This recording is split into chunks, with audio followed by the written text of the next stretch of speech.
Minimum wage living. That shit is for the birds. Clocking in at some half-filthy fast food restaurant, or unloading truckloads of cheap junk into a big box store. Hauling a metric ton of stacked shingles up a rickety ladder in the July heat. Back-breaking labor for the uneducated or recently released felon. I was both. After a 7-year stretch in one of the state's most charming maximum security prisons, I found myself desperate for work. As a high school dropout with a list of petty theft and robbery convictions, I managed to shorten my 10-year sentence with good behavior. But I was still stuck with finding bona fide employment. Those are the words of the Department of Corrections, not mine. "They barely pay me anything to babysit you and watch you piss in a cup every week," Gene Hoskins had said. He was my probation officer and was supposed to help me find a decent gig. But he let me know early on that he wasn't going to be much help. "You want work? Hit the unemployment office." I played the game. Got a little part-time job at a mom-and-pop grocery store in my old neighborhood. De Benedito's. The place was an institution in my neck of the woods.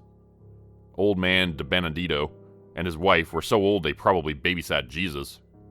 But they were still alive and kicking when I got released, and were kind enough to give me 20 hours a week sweeping up and running the register. The pay wasn't great, but it kept Hoskins off my ass most of the time. My old man used to take me to the very same shop after school to get a soda, and he'd buy one of those scratch-off lottery tickets. We did that every day until he got tossed into the slammer himself. Petty theft and robbery, just like his boy. You see, me and my pop come from a long line of shitty criminals. Our heart was in it, but our skills never matched. Every man in my family did time as far back as my great-grandfather, so far as I'm aware. "Ain't no guardian angels in this family, Paulie," my old man would tell me when Ma and I came and saw him every other week in prison. "Ain't nobody watching out for you but you." At least my luck was better than my dad's. My stint wasn't too bad. Got a job in the commissary, so the other cons tended to like me. Fellas wanted to enjoy staying on the good side of the guy who brought them their snacks and toiletries. Kept my head down and my nose clean, at least as far as the guards were concerned. A little bit of pot or hooch here and there, got a blind eye when you stayed quiet. Passed the damn time, too. My dad, though, no, not so lucky. Peter Havel was a little man with a big mouth.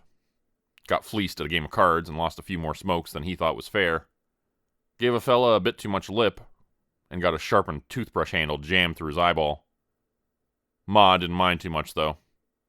When he died, the government sent a tidy little Social Security insurance check to the house each month. "More than he ever did," she'd say. Damned if she wasn't right. Pop was, too, though. No guardian angels for this family. The De Beneditos treated me pretty good, though. At least 20 hours a week, like I said. More if I wanted them. They were old, and staying on their feet all day in the little bodega was a lot for them. I'd usually pick up an extra 10 hours or so, sometimes a full work week. Things would have got a lot better if I'd stuck with that, but it didn't last long. Things took a turn when my old pal Tony popped up back in my life. "Hey, who's this sad sack of shit?" I heard a familiar voice say from over my shoulder. My head was craned to the cooler, pulling gallons of milk to the front. I recognized the nasal tone. Turning toward the voice, I smiled. "Hey, I knew it was you, Polly Havel." It was Tony, all right, but he didn't look like I remembered. We'd been friends since 2nd grade, and he'd always been an ox of a kid. Almost 6 feet by the end of 8th grade, and he shot up another half foot before I dropped out my sophomore year. The boy had been a slab of muscle and built like a brick shithouse, but the guy that stood in front of me looked like a scarecrow. If it wasn't for the black, slicked-back hair and shark's grin, I may not have recognized him. "Tony Tennant," I bellowed. "How you been, man?" "Better than you, jailbird. Some of the boys from the good old days told me you got picked up a while back. Surprised to see you here keeping shop for Mr. and Mrs. D. Smells like parole requirements to me. Hard for a man to make a decent living with a P.O. breathing down his back." We laughed and gave each other a backslapping hug before slipping through the front door and lighting up a couple of smokes. Tony jabbered on about some of our old acquaintances and the various prisons they were currently cooling in. I threw back a handful of inflated jail stories myself, and he listened and laughed, coughing violently on occasion as plumes of cigarette smoke spilled from his nostrils. "You ain't looking so good, Tony," I said, crushing my cigarette beneath my heel. "Never seen you this thin. You all right?" "Never better, Polly," he said with a smile. A thin circle of blood rimmed his wide nostrils. He dabbed at it with his coat sleeve. "Doing real damn well, as a matter of fact. Been on a bit of a winning streak. May want to get you in on it." I smiled in response, but there was something hollow in his words. The man looked like he was in the late stages of cancer or some other terminal illness. His skin was ashen. All of his bones seemed to be trying to rip out of his skin, and his teeth had gone the worst shade of yellow I'd ever seen. His hair, which looked black from a distance, was heavily peppered with gray streaks. "If I know you, it may not be the kind of winning streak I need to be on. Seems like you and I were in the same line of work. But that ended up with me heading upstate for damn near a decade, my man. I can't go back. You enjoy that winning streak, Tony. I'm going to stick to stocking shelves here, instead of another decade of passing out prison commissary." "Yo, it's foolproof, Polly." Tony's eyes locked on mine with an intensity I'd never seen before. They looked like predator's eyes, focusing on some poor critter with its head in the grass and ass in the wind. "Meet me at Mar Park tonight at midnight, and I'll clue you in. You ain't one to skip out on easy money, if I remember." "Tony, you had all the luck, but I came up with the short end of the stick." I gestured to the bodega behind me. "I'm going to make this work here." "Look, all I'm saying is this, Polly," he responded. "You can spend the next few years wasting away, mopping floors and slinging cigarettes to the nobodies wandering around here. You're going to die broke and frustrated. What I'm offering you is big money. Big money. It's safe, too, man. Mar Park, tonight at midnight. If you don't show up, I get it. Mop floors and sling cigarettes." He turned and headed back down the block without another word. For a moment, I thought to yell at him and tell him it was past my curfew. My P.O. would check in on me any time, and I'd be back upstate on a thin bunk mattress trying to ignore the nighttime screams of the cell block. I didn't, though. But I wish I had. I turned the lockpick over in my hand beneath the streetlight. It looked simple and unimpressive. The only difference I could see was the sharp spike at the end of the handle. I'd owned at least half a dozen through the years and never had much luck with them. Breaking a window had always been easier. But I guess that's how I ended up locked away in the first place. Speed was never a replacement for caution. But I had never been able to stick with that line of thought. "Tony, what the hell am I supposed to do with this?" I said, feeling pissed off. "You told me you had a foolproof gig for us, but you just brought me here to give me a fucking lockpick?" "It ain't just a lockpick," Tony said with a smile. His yellowing teeth looked like sulfur in the streetlights. "That thing'll pick any damn lock you put it in. I guarantee it." I called bullshit. I spat and pushed the pick back towards him. I don't need to get caught with this garbage anyway. My parole officer can smell a problem a mile away. He brags about sending guys back to the pen all the damn time. Jackass would love it if he popped in for a visit and saw this little beauty sitting on my kitchen table. "Yo, what do you got to lose, Polly? They got you working part-time at a bodega just to stay out of prison. You can't use a little more cash in those pockets? Just trying to help a friend out." Tony paced, seeming agitated that I hadn't accepted the pick like a godsend. He muttered under his breath as he walked a tight circle. I was getting ready to drop it on the ground and head home when he finally stopped and faced me. "Yo, if it don't work on your first try, I'll give you $1,000. Honest to God. There's the abandoned house just on the other side of the park. You go over there now, try it on the front door. If the lock don't pop, you get $1,000 from me first thing tomorrow. What do you say?" Against my better judgment, I agreed. He beckoned me out of the streetlight, and I followed him down the narrow gravel path through the park. Park was a generous term. For the tiny patch of grass, and withering trees in the middle of the city, but it was as close as you got living in the center of a major metro area. The sounds of sirens from miles away drifted through the calm night air, while my head scanned side to side looking for any signs of life. "Yeah, there it is," Tony said, pointing to a solitary row house across the street. It was surrounded on both sides by the crumpled remains of burnt-out buildings. I could remember the houses from when I was a kid. All painted bright colors, stoops always littered with kids wasting away summer afternoons. It sent a chill down my damn spine to see the block had burned down while I was locked up. Somehow, it had left the single house standing, its color faded and covered with soot. "Test the handle first so you know I'm not fooling you. It's locked tight, but that little pick will open it up like a hot knife through butter, Polly." I tried to reply, but my throat was parched and scratchy. It always got that way when I was nervous. Scanning down both sides of the street, I searched again for prying eyes. I expected to see some kid out sneaking a smoke or some old lady walking her dog, but the streets were empty. Nothing but me, Tony, and the ruined old house across the street. My footsteps were audible as I made my way towards the house. There were only 2 steps leading up to the concrete slab of the stoop, and nothing to block the view on either side, so I sank to one knee and examined the lock. Gripping the knob, I turned it in both directions, but the door didn't budge. It was locked just like Tony said it would be. After a final test, I decided to give the pick a try. Pulling it from my pocket, I examined it again. The tooling on the end looked too large to slide in the lock, but Tony had seemed so sure it would work that I decided to give it a try before I went back to tell him how full of shit he had been. I pushed the end of the pick into the lock and tried to push it in, but it met resistance almost immediately. The tooled end was flexing and bending, like it was trying to make its way in, so I decided to give it a little bit more force. Holding it tightly, I pushed the pick harder against the lock.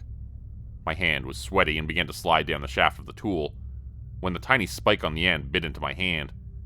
I winced in pain and was preparing to pull the pick back out when it slid gracefully into the tumbler. Without even wiggling the damn thing once, the lock clicked and the door popped open. "Like a hot knife through butter," Tony had said. And he was right.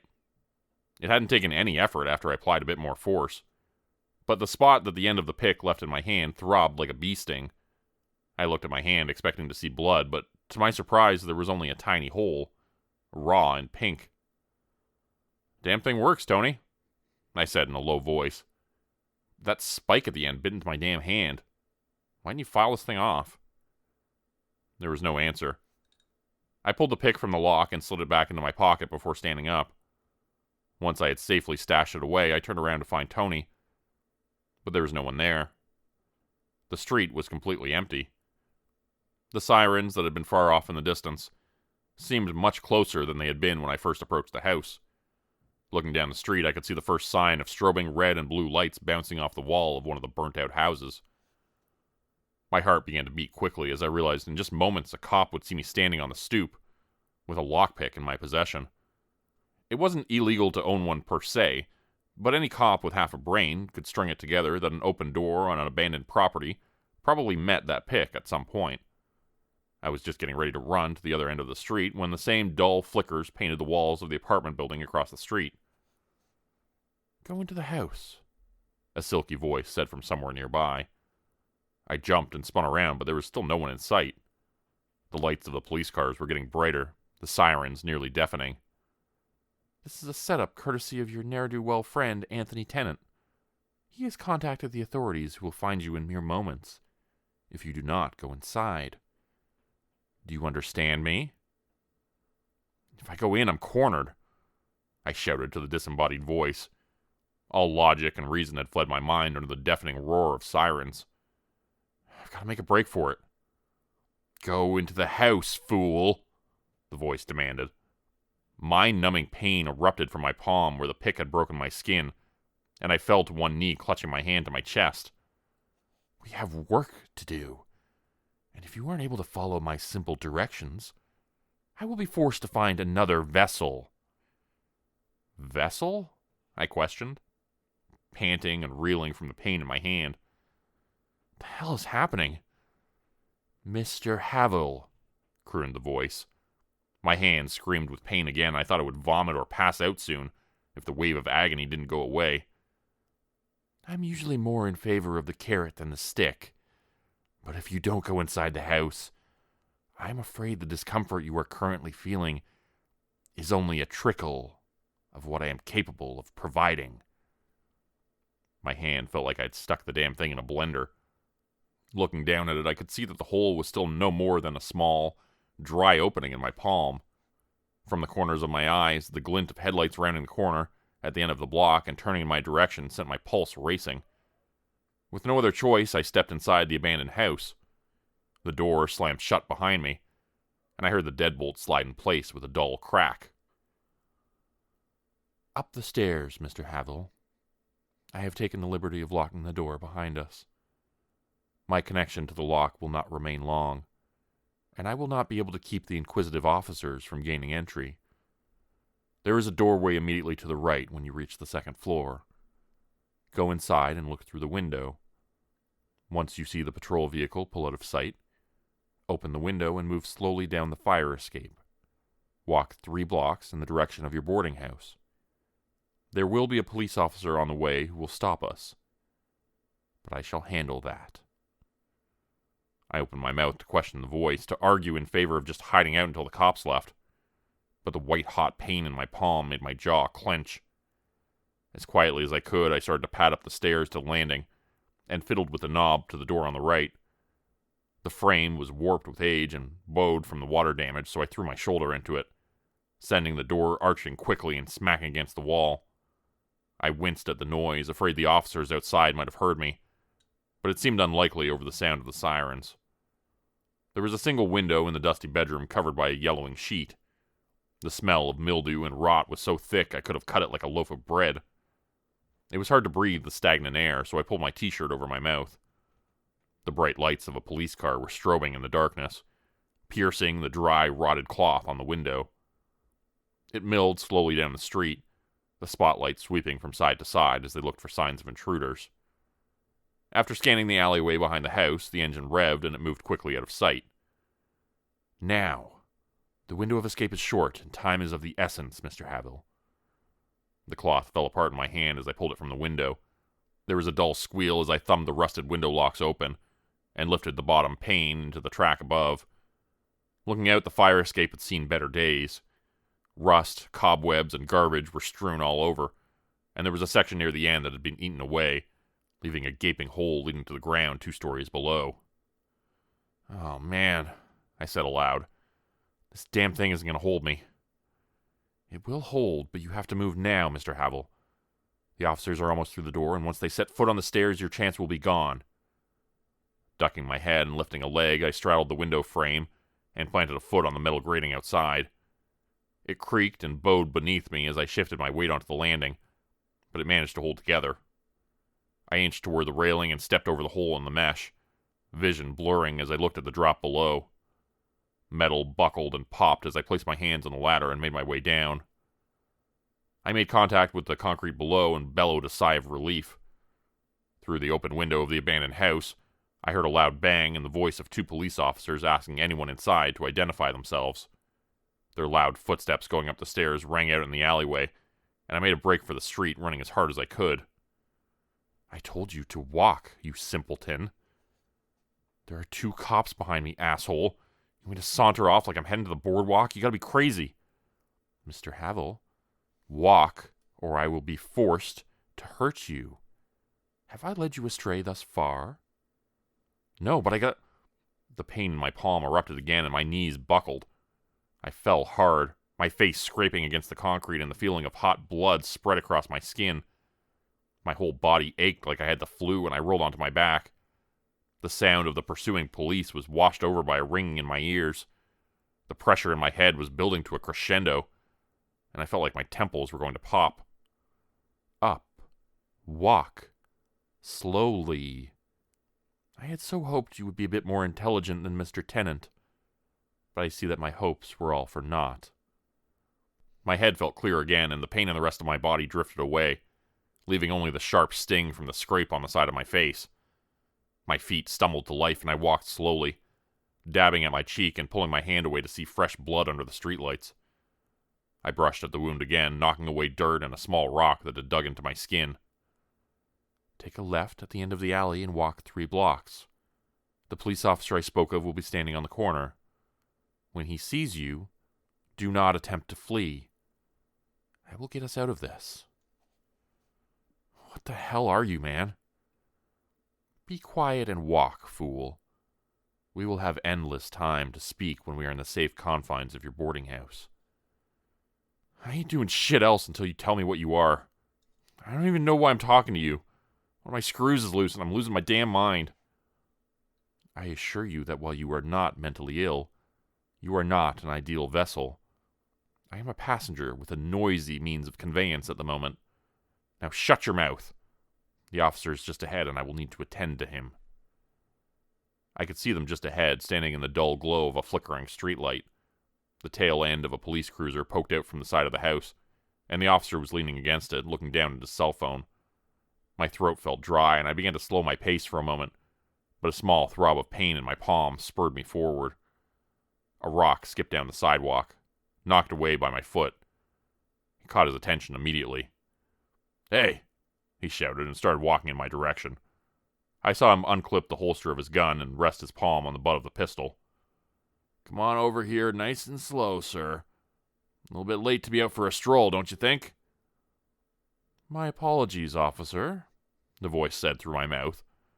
My heart hammered against my chest. I tried to stop walking, but I no longer had control of my body. "My vehicle is not currently in an operable state, and I was forced to take the pedestrian route to my place of employment." "Why are you talking like that, huh?" the cop asked, his body tensing. "Why don't you stop right where you are and show me some ID? Get out real slow, no surprises, you hear?" My body stopped, and I could feel my left arm rise slowly in the air, and the right slipped behind me to fish my wallet out from my back pocket. My hand rested on the dull leather and froze. Sweat was beading on my forehead. Not out of nervousness, but from a sudden rise in body temperature. Suddenly I felt like I had the worst cold of my life. My body was covered in perspiration and my shirt was clinging to my chest. "Unless you want me to get nervous, you better get that ID," the cop said again. His hand was wrapping around the handle of his gun. If I had control over my body, I would have pissed my pants. "Mr. Havel, I am going to need you to go to sleep for a brief period. We will talk after I have completed my interaction with this man. I shall get us back to your abode." "Who are you talking to, freak show?" the cop said. Everything went black.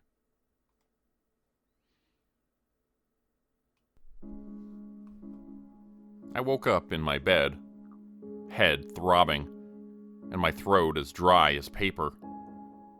My tongue felt fuzzy like it did on nights when I had too many shots of whiskey. My bedside clock read 4:32 a.m., and I couldn't remember how I had gotten home. Hell, the whole night seemed like a blur. My head throbbed, and a dull ache pulsed from my palm into my upper arm. Sweat covered my body, making my shirt cling uncomfortably to my chest. I felt like I had had the highest damn temperature of my life. I let out a deep sigh of relief, happily realizing the night's events had all been a fever dream. There was a bottle of off-brand NyQuil in my medicine cabinet, and I kicked my legs over the side of the bed. The cheap linoleum floor felt cold and soothing under my sweaty feet as I walked on unsteady legs towards the bathroom. I turned the corner of my bed when I saw something in the darkness of my bedroom. 2 red eyes burning like embers in the darkness. "Good morning, Mr. Havel," said a low, calm voice. "I was beginning to think you would sleep until daylight. Such a dreadful time with all of that sunlight." I panicked and tried to run, but the dull ache in my palm spread through my entire body and I crumpled to the floor. The muscles in my jaw flexed and seized as I opened my mouth to scream, but no noise would come out. Sweat beaded onto my skin and pooled in my eyes, but no matter how hard I fought, I couldn't close them. It felt like someone was holding a cigarette lighter to them. If you are not able to act as though you have a bit more common sense, this relationship is going to be very painful indeed. I'm going to allow you to stand up now, but you will return to the edge of your bed and have a seat. If you again attempt to flee, you will find that your current predicament is not the full extent of my authority over you. The wave of agony went away and I pushed myself from the floor, weak and unbalanced. I fell backward onto the bed, the cheap springs bouncing and creaking. Smells of heat and rotten eggs filled my nose and my stomach turned. I stared in fear at the glowing eyes in the corner. "You're not real," I muttered. "I'm sick. You're just something my brain cooked up. I need to see a doctor." "I am quite real, Mr. Havill. You are not the first to wish I was some figment of their imagination." "Let me see you then," I said. The words came out like those of a whimpering child. "Are you certain that is what you want? While I am happy to oblige, you may not like what you see."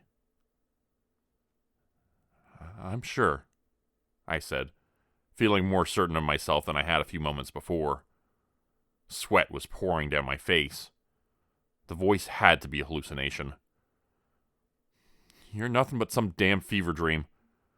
Once my temperature drops, you'll be gone."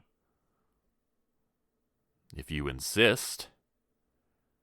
Every light in the room turned on at once, washing out my vision like the brightness of the morning sun. My eyes struggled to adjust, and I could make out a figure sitting in the ratty old chair in the corner. Nothing more than a brilliant orange blob at first, but when my vision came into focus, my heart skipped a beat. My father sat in the chair, elbows propped on the armrest, wearing a blood-covered prison jumpsuit. He smiled at me. His thin, oily hair was combed back over his scalp, making his head shine under the abrasive light. The end of a white toothbrush poked out of his left eye socket, gore dripping from the wound. His other eye had the milky white sheen of a cataract, but I could feel it locked onto me. "Polly," he exclaimed. "My boy, look at ya. You gotta be at least a foot taller than your old man. Come give me a hug, kid. I missed ya. Awful damn lonely in that cheap pine box. Nothing but the maggots to keep me company." I jumped up, dizzy, and ran for the door. My hand gripped the knob, and I turned it frantically, but it only rattled in place. The chair behind me groaned as my father stood up and started padding across the floor. My fists beat against the door, and I screamed for help, but only hoarse whispers came out, and the violent hammering on the wood seemed like nothing more than soft taps. "Sorry about the smell, Polly," my father's voice said suddenly. "After old Monty Blanton shoved this shank in my eye, it seems like my bowels don't hold up so well. Died covered in my own filth, my boy." "You're not my father," I croaked, turning to look at the thing creeping up behind me. "You ain't him. What the hell are you?" Peter Havill stopped a foot away and reached out a hand, caressing the side of my face. The stink of rot and feces surrounded me, making my eyes water. The touch of his hand was cold and clammy. A chill crawled down my spine as his sickening, soft hands ran over my cheek. "I ain't no guardian angel," he said soothingly. "That's for sure. I told you before, my boy. Ain't no guardian angels in this family. But I'll take care of you." The lights faded away again, and I collapsed on the floor, sobbing and retching. A police siren screamed by the open window, making me jump like a frightened kid. My stomach was beginning to settle as the smells of decay faded a little.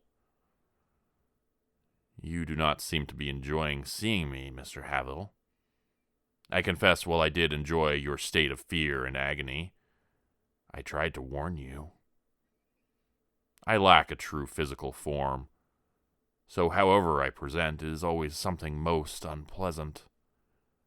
As a service to my avatar, I do my best to remain out of sight. I don't want this, I muttered over and over. Please, for the love of God, leave me alone. I am afraid I cannot do that, Mr. Havel.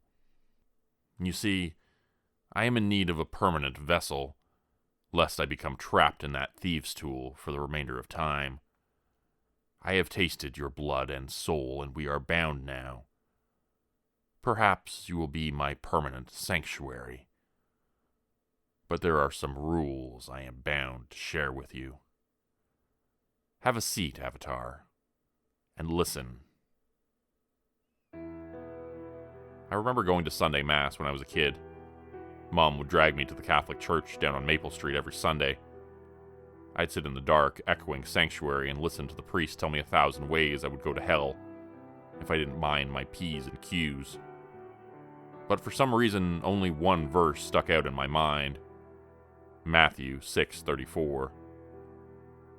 No one can serve two masters, for either he will hate the one and love the other, or he will be devoted to the one and despise the other. You cannot serve God and money. That was the first time I was introduced to the concept that money was the root of all evil. It seemed stupid to me as a kid. I would see these fat cats rolling around town in fancy cars, eating at nice restaurants, and walking around with beautiful women on their arms. It looked like money brought a lot of happiness. Not for me. The year after Tony gave me that infernal lockpick was the most prosperous of my life. I pulled off break-ins no man should have any business walking away from. Bank teller drawers, jewelry stores, ATMs. Nothing was out of reach. I would just slide the pick in my pocket and tell the voice what I wanted, and then I'd black out. When I woke up again, I was in a little rented room, a pile of cash or jewelry on the bed. No memory of how I had gotten them. But I knew the voice in the pick took care of it. Tell me what you want, Mr. Havel, and it will be yours, the voice told me the first night. But it comes with a price. I will bring you all of the riches and comfort you desire, but it will cost a piece of your soul. Each time I taste your blood, I take a sliver of your essence. Delve too deeply, and I will own all of you. That's what had happened to Tony, the voice explained. He used the key too many times, and his soul got thin. One or two more jobs, and the voice in the pick would have taken over his body for good. Tony had almost pressed his luck too far. But there was a catch. I am bound to tell you that if you pass the pick on to another before I consume the last of you, you will no longer be bound as my thrall. The portions of your soul I have collected shall not return, but you will avoid paying the ultimate price. I am trapped in a thief's tool, and as such must be passed on to another thief. This is likely why Mr. Tennant chose you. I just won't use the pick, I said. I'll just toss you in your little prison in a drawer and forget about you. That is certainly an option, Mr. Havel, the voice said with a low chuckle. But you will begin to unravel at the seams. It will be slow at first. Your health will begin to fade. Perhaps you can manage that, though. My voice, however? No. It will drive you mad. No matter how far away you are from the pick, you'll hear me whispering in your ear. Day and night. There will be no peace. If you don't use the pick, I do not feed. I will take your sanity or your soul. The choice is yours. I tried calling the thing's bluff. Tossed that lockpick in a kitchen drawer and didn't open it for nearly a month. Everything went fine for a while, too. I spent my days sweeping up and stocking shelves at the bodega. Spent my nights reading old paperbacks and watching DVDs from the public library. And then the tremors started. They were minor at first, barely noticeable. I'd be standing outside the shop, smoking a cigarette and watching the ember trembling in the dark. I thought it might be a side effect of my increasing lack of sleep, but it only got worse as the days went on. I could barely hold the mop as I cleaned up at the end of the night. Cans fell from my hand as I restocked the shelves. Change scattered from my hand when I would ring up a customer. It got so bad that Mr. D gave me a few days off work, telling me to go see a doctor and get some rest. Not that I could afford a doctor. I could barely afford the shitty flophouse room I rented. As I lay in bed that night, body shaking and eyes clenched, that's when the whispering began. "This is what I warned you about." I rolled over, pulling the blanket over my head tightly. "All you have to do is take me out of the drawer and put me to work." I tossed again, kicking the covers off as my body shook violently. "Tell me what you want, Mr. Havel. Money? Jewels? Treasures? You can have anything your heart desires. Just hold the pick and give me control." I don't know how many hours I rolled and thrashed in the bed, but eventually I gave in. I pulled the lockpick from the drawer, gripping it in my shaking hand. As soon as the pointed end bit into the flesh of my palm, my body calmed and I felt normal again. A sigh of relief escaped my mouth. "Let's just do something small," I said reluctantly. "Just some little job, a few bucks to buy some groceries, okay? Nothing major. Don't go hurting anyone, okay?" "Close your eyes, Mr. Havel," the voice said soothingly. "When you awake, all will be as you asked." Just like it said, I woke up the next morning.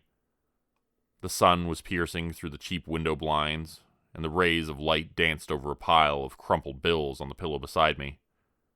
The 20s, 50s, and $100 bills scattered from the bed as I jolted up. I scooped up the cash and started counting. I nearly started to cry when I finished. It was over $1,200. I couldn't remember the last time I had that much money in my hands. It was enough to cover my expenses for the next month with a few hundred left over. I folded it and slid it into my pocket, my fingers brushing over the metal pick inside. I shuddered, suddenly wondering what the thing had done to get the money. Wondering where it had come from. Worried that whoever it had been taken from may actually need it. I went to the bathroom to wash my face. As I looked in the mirror, I saw the slightest trace of crow's feet in the corners of my eyes, and a sprinkle of gray in my dark hair. I couldn't remember noticing them before. It was as if they sprang up overnight. I went a little overboard at first, taking more cash than I needed, but I slowed down when it seemed like using the pick was making me feel a little dog-eared. So I started using the pick sparingly. Just enough cash to supplement my pay from working at the bodega. Most of the money went into a cigar box I kept on top of the fridge. No way I could put it in the bank. I may not be a genius, but the authorities probably kept an eye on cash going into the bank accounts that seemed to come from nowhere.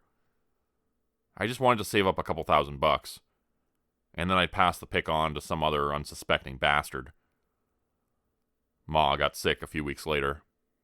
Lady cancer, they said. Her doctor gave her a decent outlook on recovery, but the chemo and radiation were vicious. She'd worked as a night shift cleaning lady in an office building downtown for as long as I remembered. But as she got weaker, she had to cut back her hours until she wasn't working at all.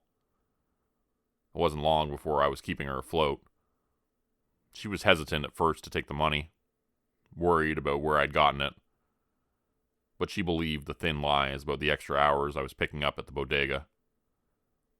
At first, I took the cash directly to her, but she was getting concerned about how shabby I looked. "You've aged a decade, Polly," she'd say, bony hand caressing my face. "When'd you get all those gray hairs and wrinkles?" I tried to laugh it off and told her working like an honest man wore me down to the bone, but she needled me about it. Thought I might be doing drugs or had cancer myself. When I tried to change the subject, she'd always manage to shift it back. It's not like I could tell her about the lockpick and the demonic hitchhiker inside my body. So I did the only thing I could think of. I stopped visiting. Just slipped the cash under her door in an envelope every week. Mom wasn't wrong about my looks, though. The lines on my face were getting deeper every day, and my once black hair was almost a damn field of gray. Only a few strands of black remained. My head was starting to slump forward like a vulture, and I was skinnier by the week.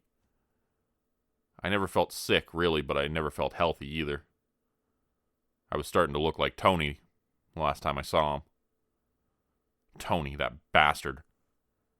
He'd been near the end of his ride with the pick, found a way out, and passed it on to me. You can't blame a guy for wanting to live, but as I fell deeper and deeper under the weight of the voice inside the pick, I grew angrier with him for giving it to me. He was one of my closest friends, and I couldn't understand why he would have done it to someone who was so close to him. But I guess I could understand. I was desperate and trusting. He looked like he was near the end when I saw him. I'm not sure he even had me in mind, just saw me at the store that day and knew I'd trust him. If he had given the pick to someone at random and it hadn't bitten to their flesh, maybe they would have just thrown it away, still bound to him, left to drive him mad. I still hated him for it. My body felt like it may give out at any time, and I knew I'd used the pick too often. Never heard the damn voice anymore. Just held it in my pocket and let the spike bite into my palm as I whispered what I needed. Never anything huge. Just a few bucks to get through. Something small. Something I hoped wouldn't take away too much of my soul. Just to give Ma enough to get by. I never took her calls anymore, but she always left me a voicemail. Her voice sounded stronger every time I listened to the messages. She kept me up to date on her treatment and said she was feeling better. Thanked me for the money, too. But she always sounded uncomfortable about that. She danced around where she thought it came from until her last call. I kept working at the De Benedito's shop a few times a week to keep my parole officer off my ass, and usually kept my phone on silent. At the end of the night, after I locked up, I'd light a smoke and pull my cell phone from my pocket, turning the ringer back on and checking my messages, few as they were. Ma's number and a voicemail notification flashed on the screen, so I hit the button and held the phone to my ear. "Hey, baby, it's your Ma. Look, I'm feeling a little better, and I'm going to go back to work next week. I can't take any more money from you, Polly. You're a sweet boy for taking care of me, but I'm worried about how you're getting it. Maybe you're working hard, and I hope so, but you always had a lot of your dad in you. Father Donahue was talking about money on Sunday, and it broke me, Polly. He said the Bible talks about what a man gets if he gains the world but loses his soul." Her voice trailed off for a minute, and I could hear her sniffling. "I don't want you losing your soul, Polly. Not on my account. You're getting more money than a fella can make working at a bodega. However you're getting it, it's got to stop, baby. You're a good boy in your heart, taking care of me how you have. But it's done. I love you, my son." I listened to the voicemail over and over, sitting in the ratty chair in my room. What does a man get if he gains the world, but loses his soul? Couldn't get those damn words out of my head. Ma was speaking metaphorically, but she didn't know she'd hit the nail right on the damn head. I hadn't made a deal with the devil, but I'd made a deal with something just like him. And it was eating me alive. "I don't want to do this anymore," I said, rolling the lockpick between my thumb and forefinger. "Gotta be done with this. I want rid of you." "Mr. Havel," the voice sounded for the first time in months. "Have I not done everything you've asked? Why would you want to get rid of something that has benefited you so greatly?" "I know I'm near the end," I said, and waited for the voice to respond. It remained silent, It may not be the next time or the time after, but this is almost done. You've almost taken everything in me. I feel hollow, almost like I'm not even here anymore. I've got to get rid of you.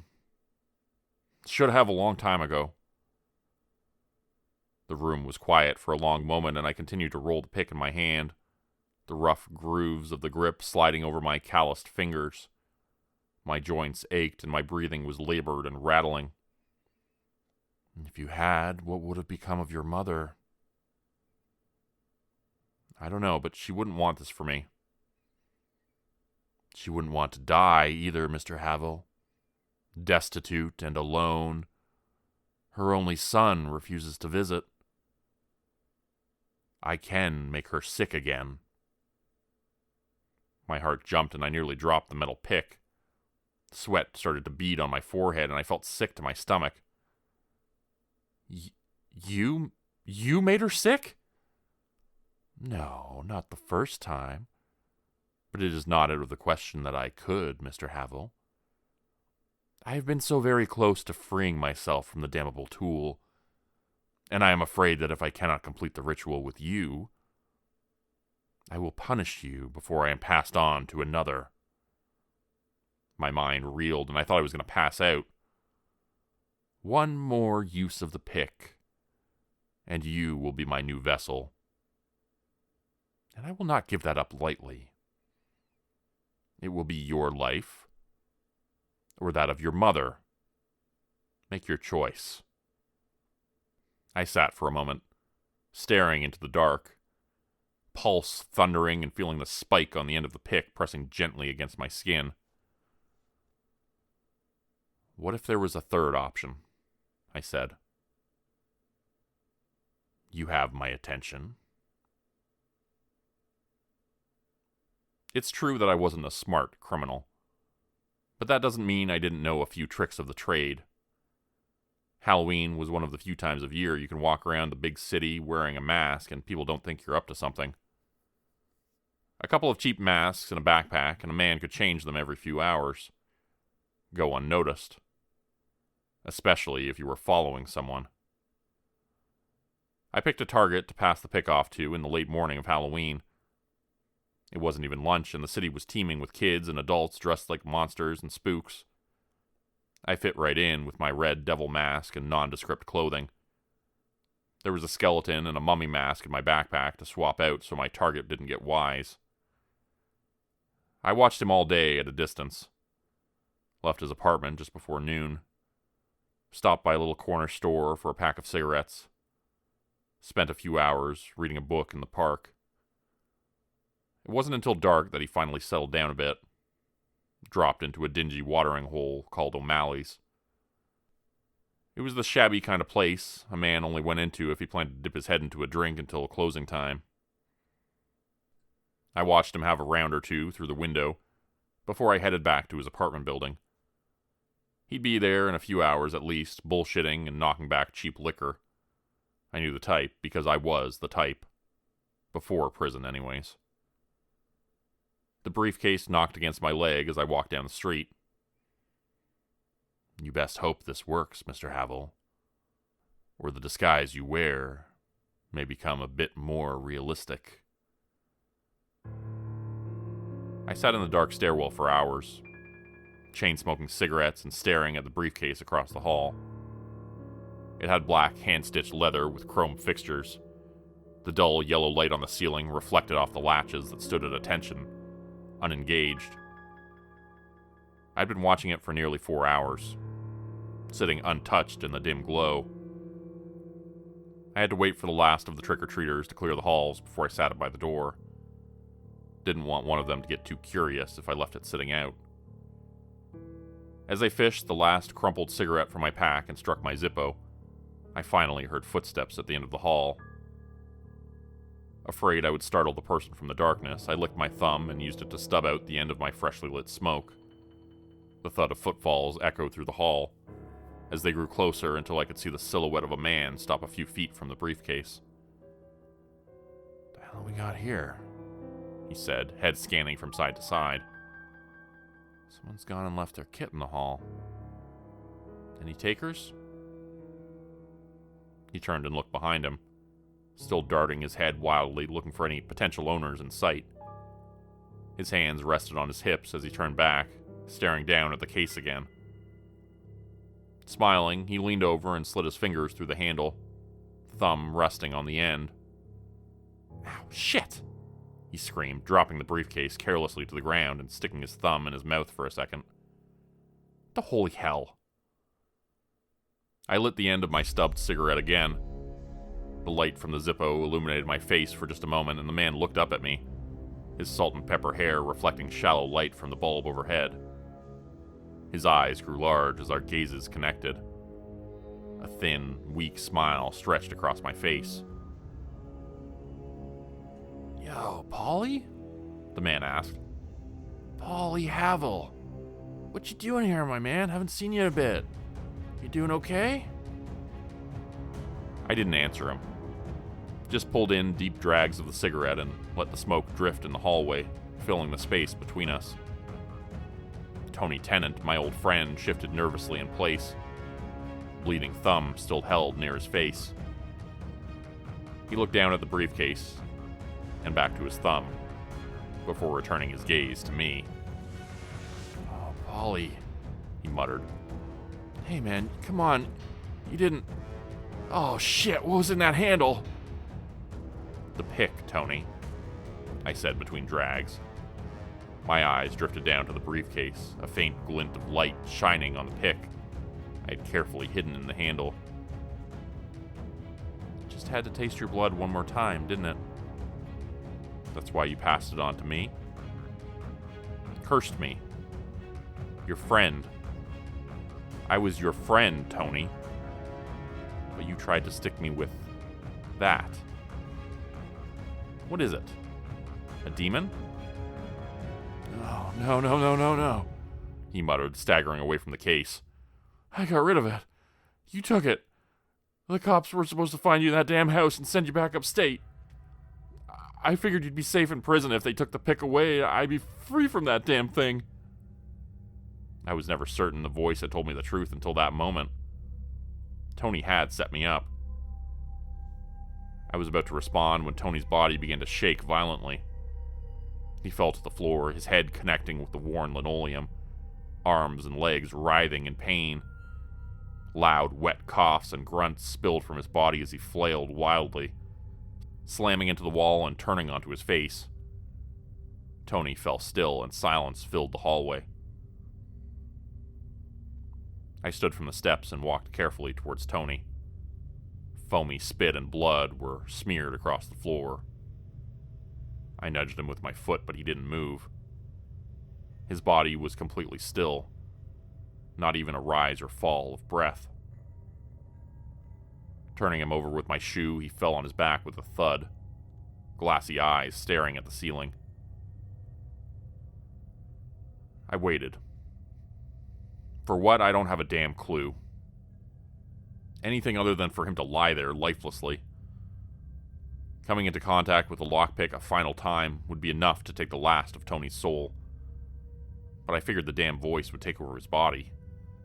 I half expected for him to stand up and attack me or turn into some nightmarish creature. Kneeling down, I reached for the briefcase to pull the pick free and wiped it down of my prints. But I saw it had turned to ash.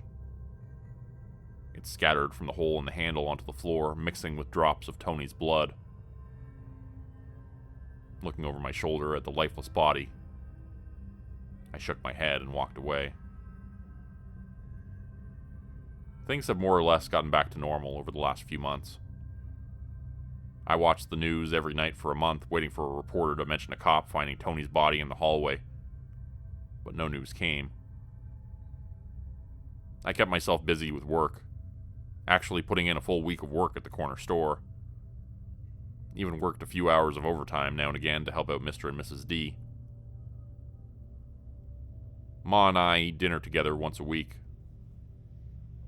Missed out on a lot of time with her, and the cancer could have been the end. She nags me about how bad I look, but I tell her not everyone can age as gracefully as she has. She laughs, but there is always a look of concern in her eye. Ma knows I'm full of shit just like my old man. But she lets it go. I never got all my strength back. Most days are a struggle. Even in my mid-30s, I feel like some old codger. My knees ache. I get tired quickly. Spend most of my free time sleeping in front of the television.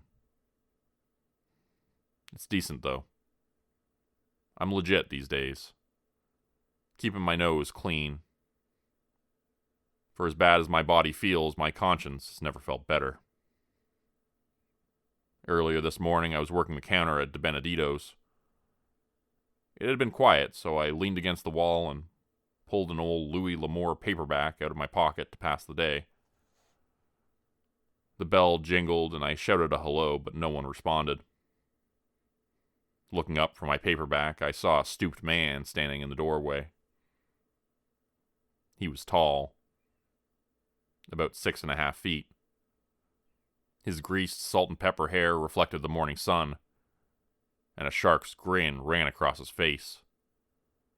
His eyes, nearly black, locked with mine as he waved.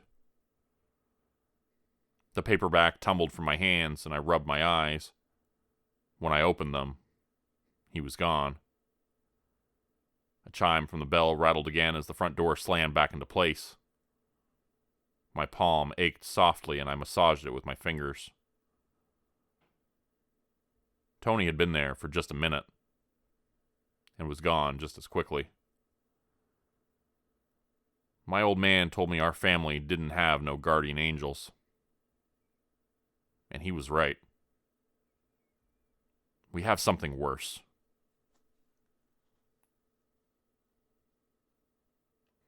All right, that's it for tonight's story. I hope everybody enjoyed that. This one was written by the great G-Trip14. And if you want to check out a recurring series that's going to be featuring exclusively on this channel by G-Trip14, I hope you check out the link in the bottom right-hand corner. And that series will be back in the near future with part number 3. Today's video was supported by patrons like Mark from Earth, Crimson Muse, Joy Burton, Diane Showers, Mark Zwall, Cheryl James, Pick Your Sticker, Teddy Dog, Clue44, Mamakato, Dante Kincaid, Saren Ray, Angela Donovan, Blarian50, Devin Kyle, Timothy Baird, Ajeti, Bert Turner, Bajani Aspinall, Michael Pierce, Big Joe, Carrie Harkonnen, LaDonna Spivey, Scott Tanaka, Tom Stewart, Sherman Davis, Bryce Shelton, Susan McClendon, Elise Batiste, Lisa and the Cult Jam, Open Circuit, Fabulavore, Raymond Jaggers, That Darn Fox, Raison Detra, Kai Gaming 99, Wendy Burns, The Wendigo, Michael Squishy Park, The Gemstar, Vault 77 Citizen, Puppy Dan, Clovis Wolf, Eldridge Elm, Derek Prey, Elder Being, KC Hawaii, Rob T, Tragic Mermaid, Darren Fishnaller, Clove Zenoya Harris, Roe Underwood, Florida Man Luke, Bethany's Mom, Winter's Kiss, Sam Brooke, and The White Stag. If you'd like to help support the channel, please consider joining my Patreon page at patreon.com/Jordan Group Horror. As a patron, you'll get access to bonus videos and content, as well as a Discord channel. You'll be credited at the end of every video going forward, and if you decide to stay for 3 months, I'll name a character after you, which will be featured in the next Hollow's End story. Links to join the Patreon are in the description. Thanks everyone for listening. Please like, subscribe, and comment to help the channel continue to grow. It really does help out a lot. And see you again next time at 4 p.m. Eastern Standard Time. Hope you have a great night.